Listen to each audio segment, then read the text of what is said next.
ভাবুন তো, এমন একটি জায়গা যেখানে গহীন বন পেরিয়ে হঠাৎই দেখা হবে সিংহ মামার সঙ্গে, আর ঠিক পাশেই রঙিন ডানায় মুগ্ধ করবে ব্রাজিলিয়ান ম্যাকাও। চারদিকে পাখিদের কোলাহলে মুখরিত পুরো এলাকা, আর হাজারো রঙিন প্রজাপতির ডানায় যেন সাজানো এক স্বপ্নের রাজ্য। বিশ্বাস করবেন, ঢাকা থেকে মাত্র 50 মিনিটের দূরত্বেই রয়েছে এমন এক অসাধারণ পার্ক, যেখানে প্রকৃতির অপার সবুজ আর বিস্তৃত অরণ্য দেখে মুহূর্তেই মনে হবে যেন আফ্রিকান কোনো সাফারিতে চলে এসেছেন।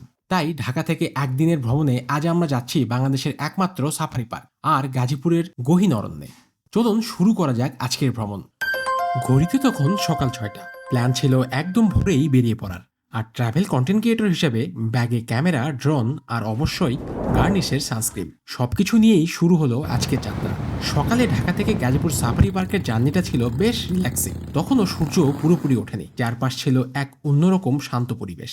পথিমধ্যে রাজেন্দ্রপুর হোটেল এক্সে সেরে নিলাম দারুণ এক ব্রেকফাস্ট। লোকেশনে পৌঁছেই টিকিট কেটে নিলাম, জনপ্রতি মাত্র 50 টাকা, আর স্টুডেন্ট হলে মাত্র 10 টাকা। জায়গাটা প্রাকৃতিকভাবে সত্যিই অসাধারণ, তবে রক্ষণাবেক্ষণ আরও কিছুটা উন্নতি হলে অভিজ্ঞতাটা নিঃসন্দেহে আরও ভালো হতো। প্রথমেই চলে গেলাম রঙিন ব্রাজিলিয়ান ম্যাকাওয়ের সঙ্গে দেখা করতে। এরপর টিয়া পাখি আর পাশেই অ্যাকোরিয়ামে থাকা নানা রকমের মাছও দেখে নিলাম। পার্কটি এতটাই বড় যে হাঁটতে হাঁটতে সমন প্রায় ক্লান্ত। আচ্ছা, তুই যে এই গরমের মধ্যে যে প্রতিদিন দৌড়ে বেড়াস, তোর সমস্যা হয় না? তোর চামড়া জ্বলে টলে যায় না? হ্যাঁ, তা তো একটু হয়ই, বুঝছস। আর এই গ্রীষ্মের গরমে যখন আসলে এইভাবে ট্রাভেল করি, তখন তো একটু সানে প্রবলেম হয়। বাট এটার জন্য আমার কাছে একটা নাইস সলিউশন আছে। এটা হচ্ছে গার্নিসের প্রোটেকশন লোশন।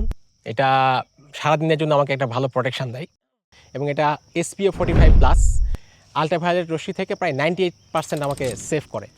এবং খুব মজার বিষয় হচ্ছে এটা আমাদের দেশের এনভায়রনমেন্টের জন্য বেশ ইফেক্টিভ, এবং এটা বোথ ছেলে এবং মেয়ে সবাই ইউজ করতে পারে।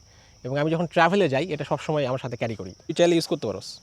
এবার উঠে পড়লাম সাফারি বাসে। বাঘ, সিংহ আর ভালুককে কাছ থেকে দেখতে জনপ্রতি দিতে হলো 150 টাকা। সাফারি শুরু হতেই প্রথমে দেখা মিলল জেব্রা, এরপর নীলগাই, আর তারপর একদম কাছ থেকে দেখা হলো সিংহ মামার সঙ্গে। তবে বাঘ মামা কিছুটা বিরক্ত, গ্রীষ্মের এই গরমে তিনিও যেন একটু ক্লান্ত। সাফারি শেষ করে চলে এলাম সাফারি পার্কের ঠিক বিপরীত পাশে গাজীপুর গজারি বনে। ভবানীপুর বাজারের উল্টো দিকেই রয়েছে এই দারুণ বনটি।